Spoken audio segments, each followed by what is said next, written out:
This is the worst time. And the only way to deal with this is to take a fucking holiday. See, look, here we go again. I'm here, this is my hideout, and the phone still goes down here. No one's supposed to know I'm here. Hello? Meanwhile, at Mayfair restaurant Petrus, Gordon's best friend, Liverpudlian ex-boxer Marcus Waring, is also awaiting the Michelin results, hoping for his first star.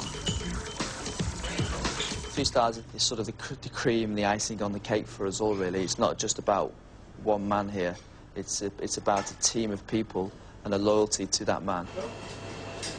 As one of Ramsey's most dedicated ex-employees, Marcus Waring is keen to live up to his former teacher's expectations.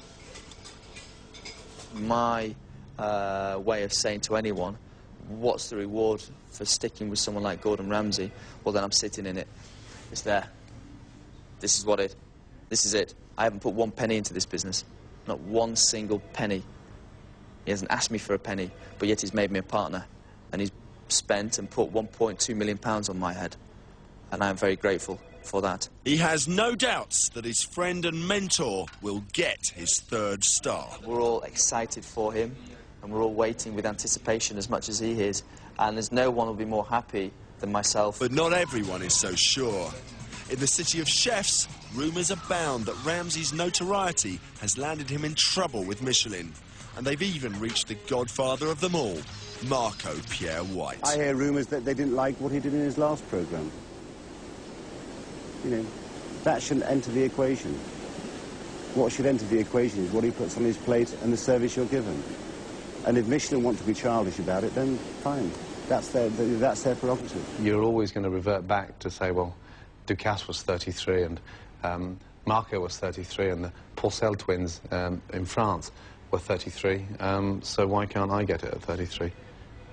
It's a bugger. I think Gordon deserves his 3 stars. And I think if Gordon doesn't get his 3 stars, then it's an injustice. Meanwhile, Ramsay's nerves are on razor edge. He's discovered some white beans that aren't quite up to scratch. The beans are undercooked, and to add insult to injury, they're 5 days old. Sarge, fresh garnish, yeah? They're fucking useless, you know that? You know that? Ramsay's determined to identify the culprit. Sarge, are you tasting anything, or are you just here for the money? You're here for the money, aren't you? There were some white beans. They weren't as fresh as they should have been. And Gordon spotted it, luckily. I should have spotted it, but I didn't. And I got told off for it, which was entirely correct. You cooked them Friday morning for Friday service? Yes, so Thursday evening. That's ridiculous. Friday, Saturday, Sunday. Monday, Tuesday, Wednesday. I don't give a fuck if we cook a spoonful. I'm not bothered about how much we cook. We don't, I mean, I'm shocked.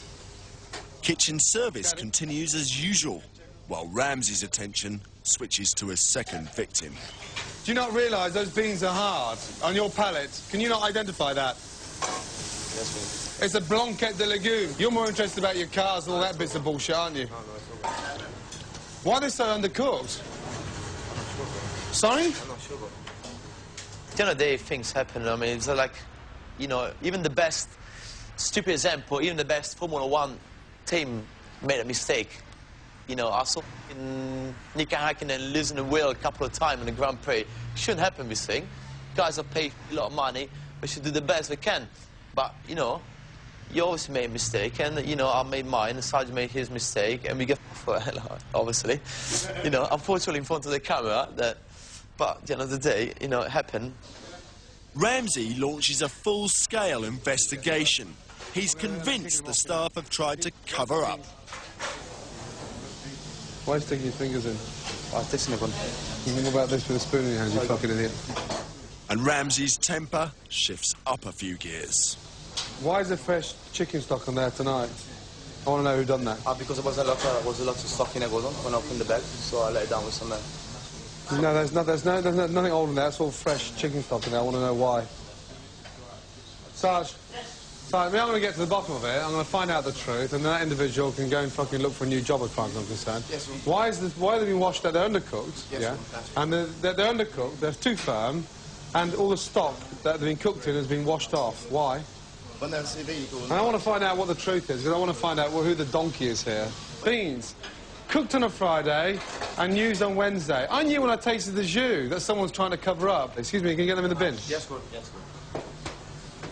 It is a hardcore way of drumming into you what's right and wrong. Some people can take it, some people can't.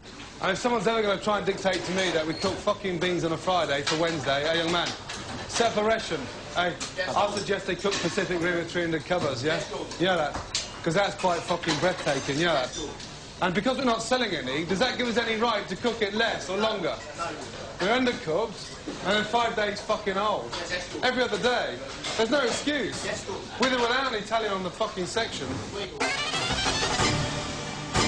Who will be the new fall guy for the beans fiasco? Does that mean Sarge is off the hook? And will Jamie Oliver come into the firing line? Plus, is this really the end of Ramsay's dream for his third Michelin star? Gordon Ramsay's on the rampage. He's launched an investigation into these beans. They're undercooked and they're 5 days old. He wants to know why and who's to blame. Hey, young man, if you think you're in Paris now and you're cooking for Alain Ducasse, is that what you think? No, you're not a hot chef, are you? You're not a hot... It's not for you, is it? No, Sorry? I don't think so. I don't think you'll ever cook again. I'm honestly serious. I'd actually like... I'd prefer you give you notice. I didn't get back home and start crying about it. I'll say, oh, yeah, I don't want to go work anymore, or I'll give my notice. I just, you know, admit that I was wrong. And I realised then, you know, obviously I tried to not do it again. But Gordon hasn't finished with hapless Simone yet. Young man, fuck off downstairs and clean the fridge, because I think you're good at cleaning fridges. You came from a pizzeria, didn't you? No. You didn't come... I thought you came from a pizzeria. You got no idea. I'd really start rethinking whether you should be in this trade. You don't give a toss, do you? You don't give a damn, do you? So why is it stone cold?